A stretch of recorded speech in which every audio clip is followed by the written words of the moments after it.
এটা একটা বিবেচনার মতো কথা হয়েছে। ঘটক কপালটা খুলে গেছে। এই আসো। এই অসহ্য গরমের মধ্যে কি লেগে ডাকলেন? তাড়াতাড়ি কোন কি করবেন? তোমার স্যার কপাল খুলে গেছে। আপনার একটা দায়িত্ব দিতে চাই। কি? শিলার বিয়ের দায়িত্ব। আপনি শিলার বিয়ের দায়িত্বটা নেন। শিলার বিয়া? হ্যাঁ অবশ্যই দিব। বিয়ার ব্যাপারে মানে শিলার বিয়ার ব্যাপারে আমার 20 বছর অভিজ্ঞতা আছে, বুঝছেন? হ্যাঁ ঘটক, শিলার বয়সই তো 20 হয় নাই, 20 বছরের অভিজ্ঞতা মানে? আরে 20 বছর নাই হইতে কতক্ষণ? আপনার খালি কোন বিয়া কবে দিবেন, আমি সব ব্যবস্থা করতেছি। শিলারে আমরা এইখানে বিয়া দিতে চাই, এইটা সম্ভব কিনা এইটা? অবশ্যই সম্ভব। এখানে বিয়া দেওয়ার ব্যাপারেও কি আপনার 20 বছরের অভিজ্ঞতা? হ্যাঁ, শিলারে বিয়া দিলে আমি এই দোকানে দিব। শিলা, আপনি কি কোন? আপনি মত কি কোন? বিয়া তো আপনি দিয়াই দিলেন, এখন আর আমার মত নিয়ে লাভ কি? কোনো চিন্তাই করেন না আপনারা। কয়জন খাওয়াইবেন মেহমানের লিস্ট করেন, আমি সব ব্যবস্থা করে দিতেছি। ঝামেলা তো একটা লাগে গেল। কে? এইখানে যদি বিয়ে হয় তাহলে খাওয়ান দাওয়ানোর ব্যাপারে একটা রেস্ট্রিকশন আছে। বেশি কিছু তো না, এখানে চানাচুর আছে, চকলেট আছে আর চিপস আছে। চিপস হইলে চলবো? হ্যাঁ চলবো। চিপস খাওয়ানোর ব্যাপারে আমার 20 বছরের অভিজ্ঞতা আছে। 20 বছরে? 20 বছরের পাক্কা। একটা চিপস একটা দুইটা একটা কলা নিলাম। আমার মনে হয় মানুষের দোকান থেকে বাকি নেওয়ার উপরে তার 20 বছরের অভিজ্ঞতা। আপনি একটা বিবেচনার মতো কথা কইছেন। ও মেম্বার সাহেব, শোল কি বেশি খারাপ লাগতেছে নাকি? ওমা কথা কয় না। আচ্ছা আপনি রেস্ট নেন, আমি একটা মেম্বার সাহেব, ওই যে মতিন ভাই আইছে। মেম্বার সাহেব ঘুমায় নাকি? না, রেস্ট নিতেছে। যা কর আমার কোন। যা কওয়ার সেটা তো উনি আমগো কয় না, কয় উনি রাস্তাঘাটে আমার শালীর নামে বদনাম করতেছে কেন? ওনার স্বার্থটা কি? শিলা যে রাইতে কই আসিল মেম্বার সাহেব তো ভালো করে জানে। তারপর উনি কেন প্রচার করতেছে যে শিলা ভাইগা গেছে? শিলা দালালের খপ্পরে পড়ছিল, বিপদে পড়ছিল, আমরা তার উদ্ধার করছি। জামাই, এত গরম কেন তোমার? গরম গরম কথা কও আমার লগে। কি বউয়ের লগে ঝগড়া হইছে? বউ কি রাত কইরা বাড়ি ফিরে? মুখ সামলায় কথা বলবেন। আসমা আমার বউ।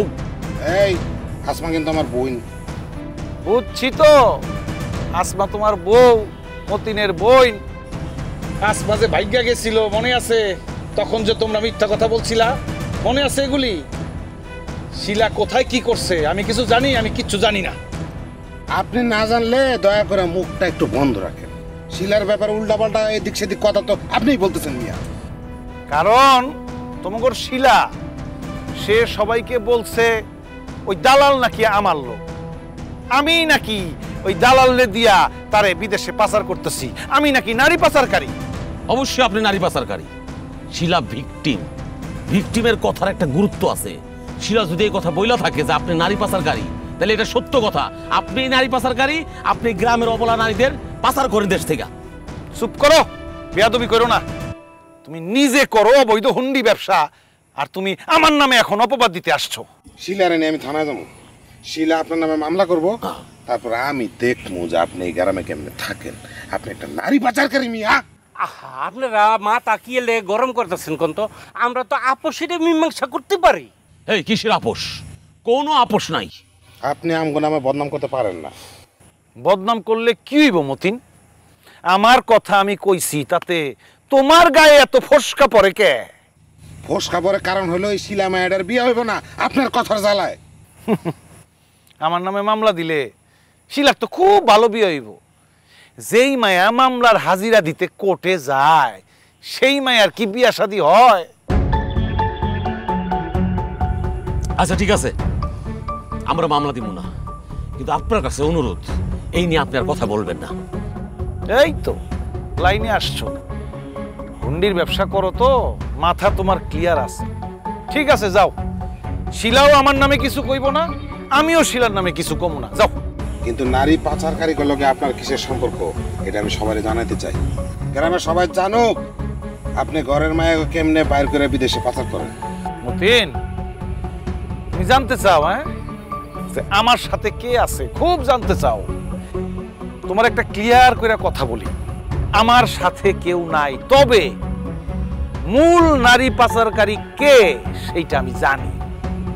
কে করে?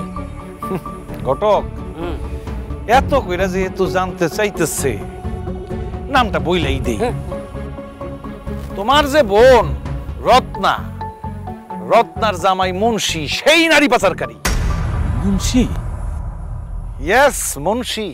তোমার বোন জামাই মুন্সি, সে মাইয়া ঘরে বুলায়া বালায়া ইন্ডিয়া, দুবাই, বিভিন্ন দেশে মায়া ঘরে পাচার করে। ওই যে রেল লাইনের পাশে শিলারে পাওয়া গেছে না, সে ওইখানেই মেয়ে ঘরে রাখে এবং ট্রেনে তুইলা দেয়, সোজা ইন্ডিয়া পাচার। তোমার বোন জামাই?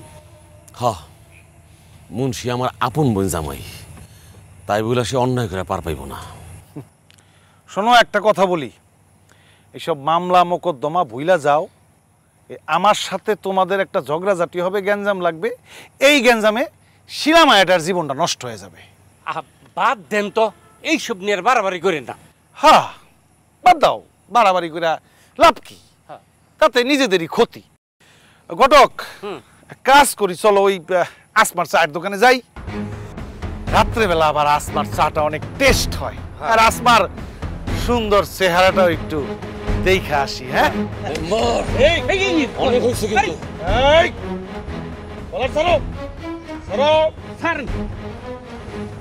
তোমার সাহস তো কম না জামাই, আমার কলার ধরো। তুমি করো অবৈধ হুন্ডি ব্যবসা। হ্যাঁ, তোমার বোন জামাই করে নারী পাচার, তোমার বউ চায়ের ব্যবসা করে। এই ফাঁকে কি করে এইটা আর আমি কইতে চাই না। ঘটক, মেজাজ খুব খারাপ আছে, এখানে থাকলে ঝামেলা হয়ে যেতে পারে। চলো।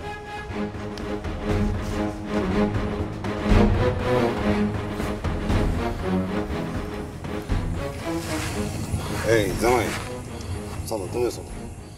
না, আমি যাবো না, আমার একদম ভালো লাগতেছে না, আপনি যান। আরে না, তো তুমিও যাইবে আমার লগে, চলো। আমার মাফ করেন মতিন ভাই, মাফ করেন, যাবো না, আমার একদম ভালো লাগতেছে না, আমি একটু একা থাকি কিছুক্ষণ।